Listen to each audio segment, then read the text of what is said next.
Hello and welcome to New Day. I'm your host, Dr. Ricky McCray.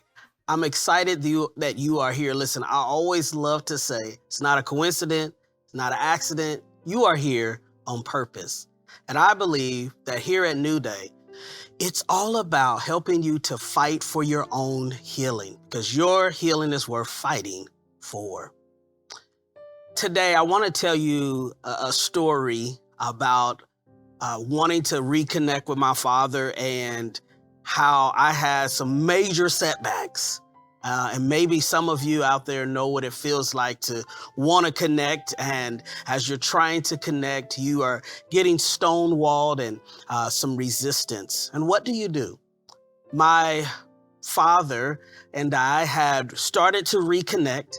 And I had invited him to an event that I was doing, and I thought everything went well. But the next day, when we spoke, he went off on me. And he began to bring up things and say, I didn't do this and I didn't do that. And I was like, I don't understand what is happening. I had invited him to church. And while we were at church, I was sharing with some new members about my own story. And he said afterwards, why didn't you say more about me? And I was like, well, this is about the church. I didn't understand where his anger was coming from. And so he said, you know what? Don't worry about it. I'm never going to speak to you again.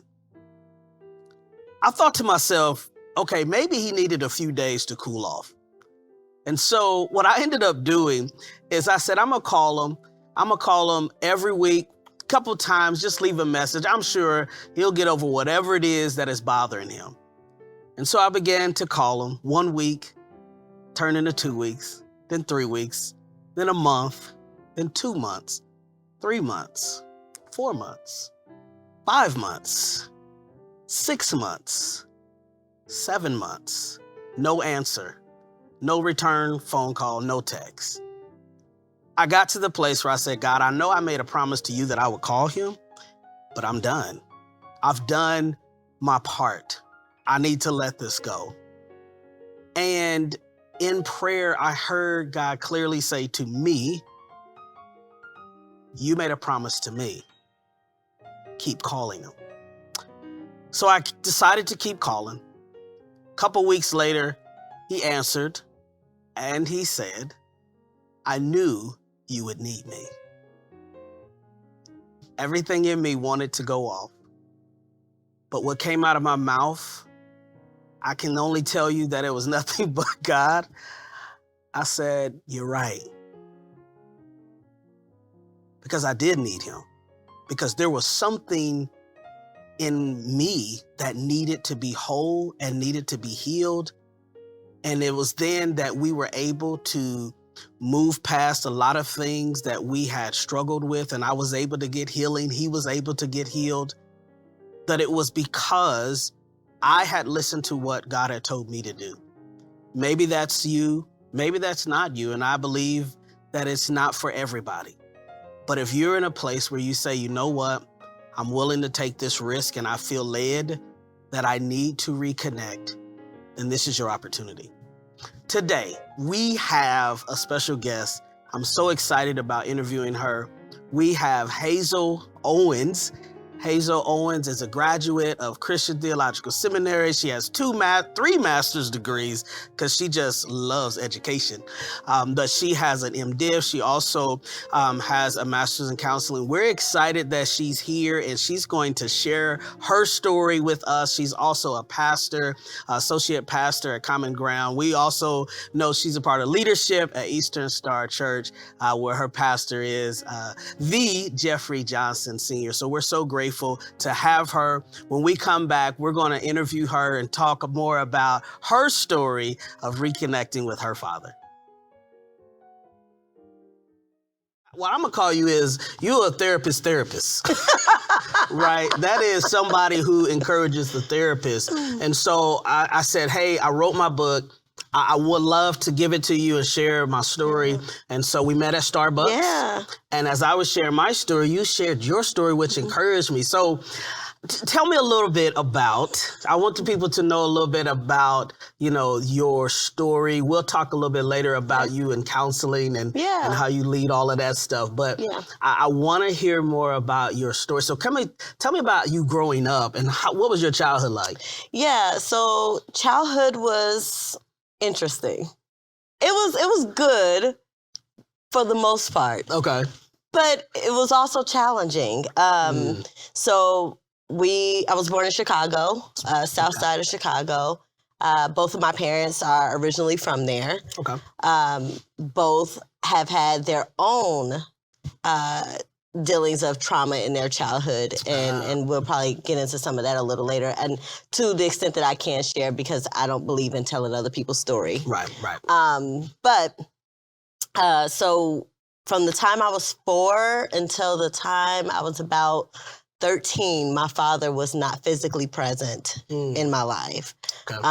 My father was addicted to drugs and alcohol, was abusive in some ways. Again, from what I experienced, it's been more of like emotional, mental, verbal type of abuse, not so much towards me, but definitely towards my mom, at times physical. Okay. It did get physical with the older siblings. Again, that's their story to tell whenever they're ready. Right. But so it made growing up pretty difficult, very contentious in the household. But then at the same time, there was so much about our childhood, at least from my perspective, that seemed normal as well, right? Because when you live in certain environments, you know, and family dynamics kind of look like yours. Right. This is all you know.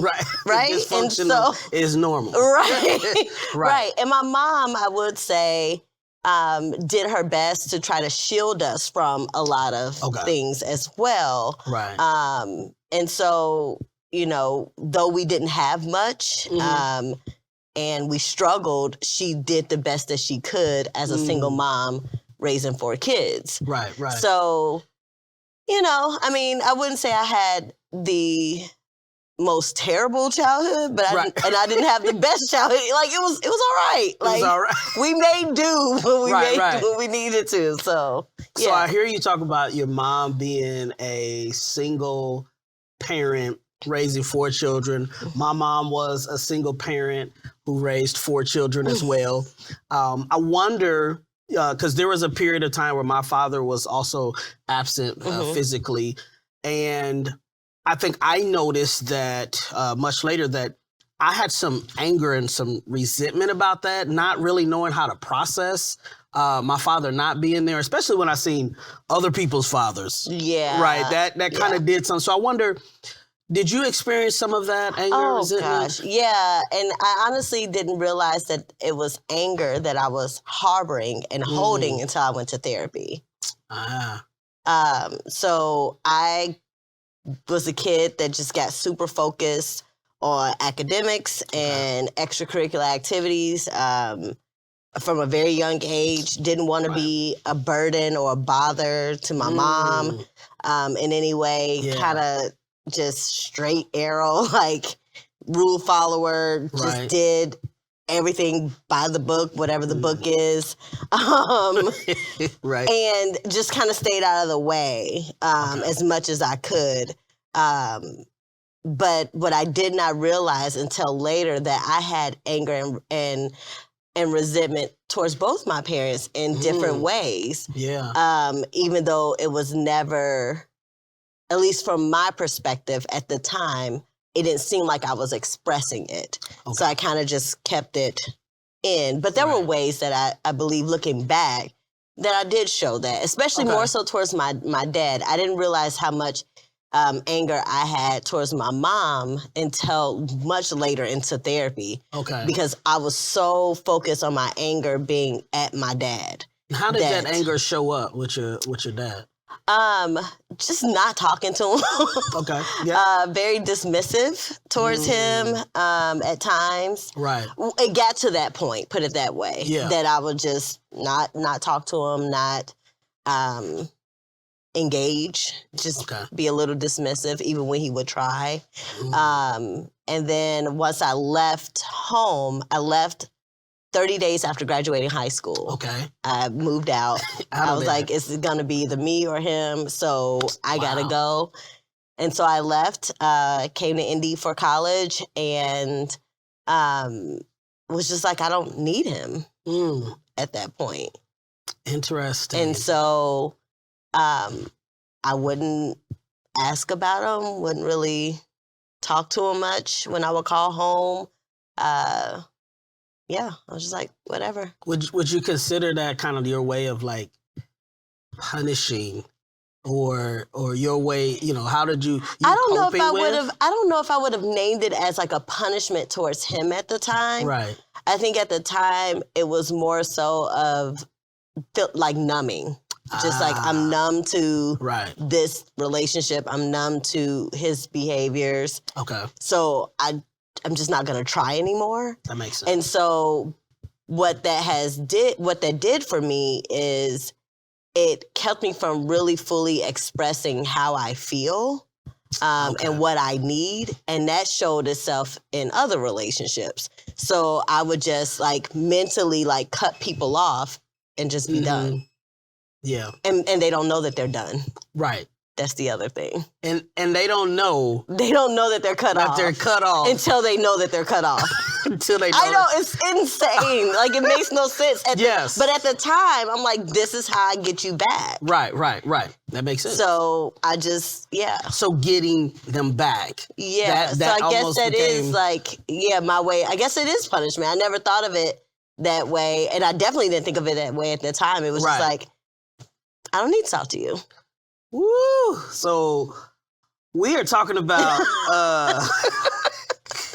getting you back. And so what we want to do, we'll take a quick break. And when we come back, I want to talk more about, this reconnection. Yeah. As you said, was maybe not intentional, but how that happened. And so stay tuned. We'll be back here in a moment.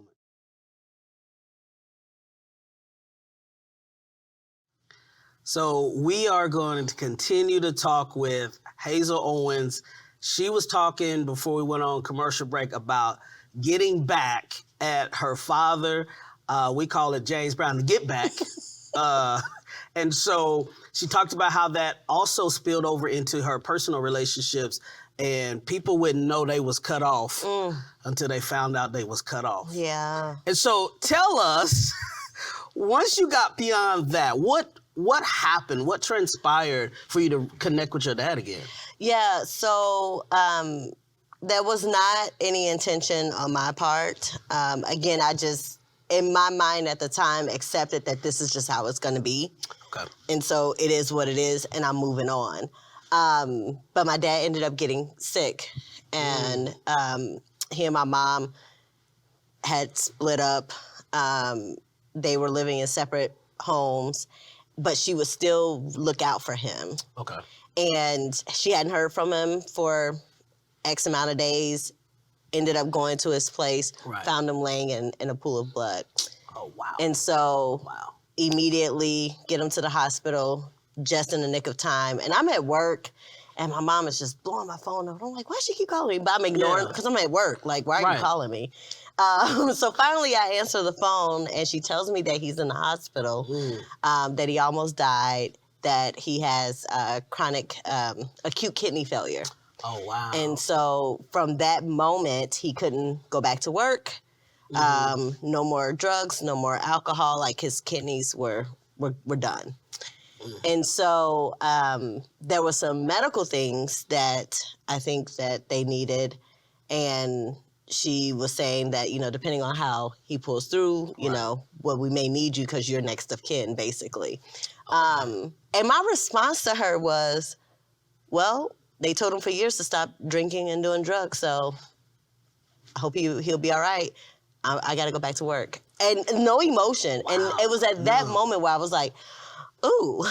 Something's off. Yeah, this is not good. I should be feeling something. This is my father. I should be feeling something. Fast forward, I'm trying to cut out a whole lot. Fast forward She cared for him for about 2 years. He tried to do dialysis at home. That did not work out well. Oh, wow. So he ends up going to a facility. She moves to go live with my younger brother and do some things with him and his family. So it left me to be his caretaker. Now, he's 3 hours north. I had a whole attitude about it. So I'm like 25, 26 at the time. And I am just now starting to really take my walk with the Lord seriously. Okay. Like, I was a Christian, but you know. Right. Yeah. So I'm like, you're in the line. Exactly. So I'm like now at this point trying to get real serious with my walk. Right. And the scripture, honor thy father and thy mother, kept like speaking, like kept like just pressing into my spirit. And so, and I'm like, but this is stupid. He never honored me, so why should I honor him? And it's like that of a little child who's hurt, right? So my younger child, the inner child, was just like, no, you don't need to do that. He hurt me. He hurt me, so why should I honor? He didn't honor me, so why should I honor him? Right. And that was my attitude about it. So, but because I'm also a Christian and trying to be like for real with God, I could not like sit back and let him deal with this on his own with no help, and I'm the closest thing to him relationally and proximity. So even though I'm 3 hours away. Because he would have been alone. Yes. Essentially without you. To I took care of him for 4.5 years. I was his primary caretaker. I would drive 3 hours north to care for him, and that's how we started reconnecting. Okay. It was through that journey of having to care for someone that I was still very angry at, still held some bitterness, some resentment, and was forced to have the conversations in order for me to do right by him. And really what it was, that's what I thought it was. It was really in order for my own liberation.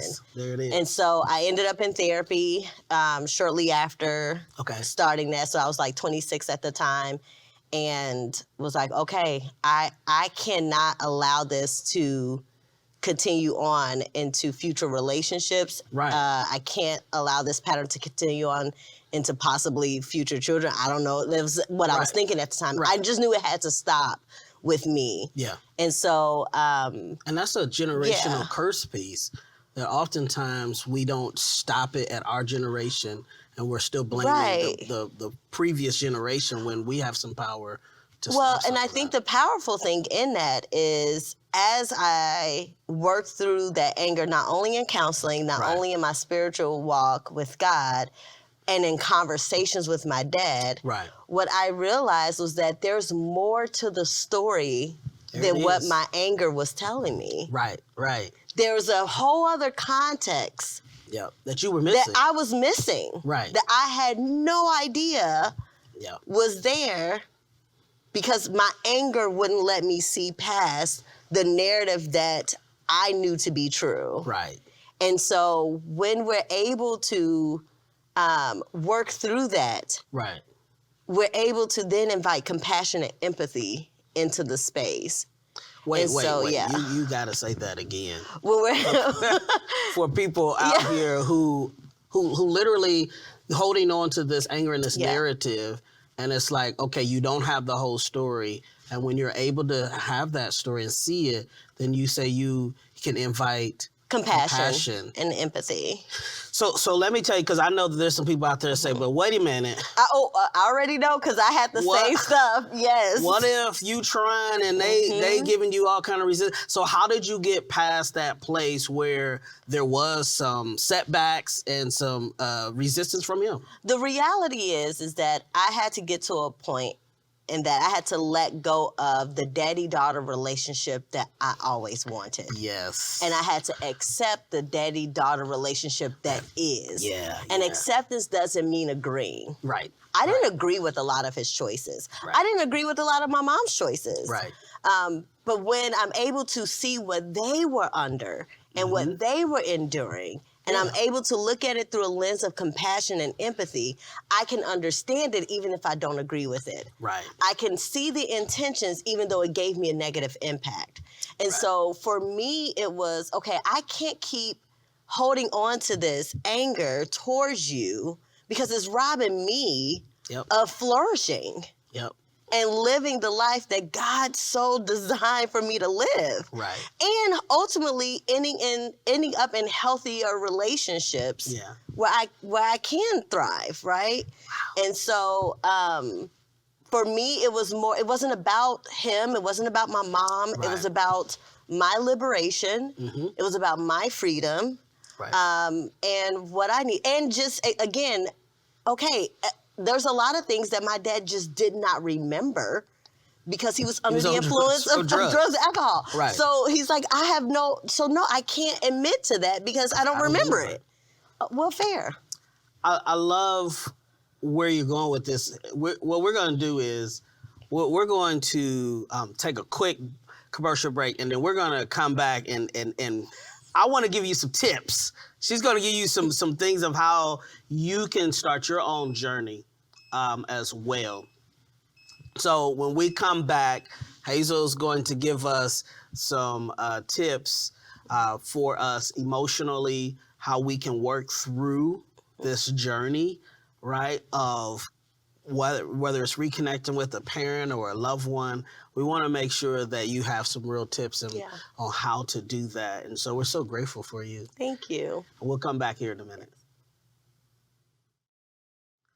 So Hazel helped us to understand that we need to liberate ourselves. And so she's going to share a few things that helped her in her journey of being liberated. Yeah, so first thing is prayer. You need prayer.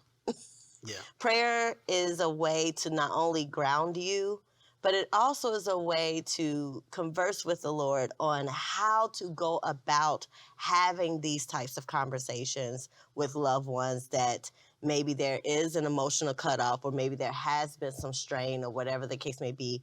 And let me just say this, not all relationships you need to reconcile.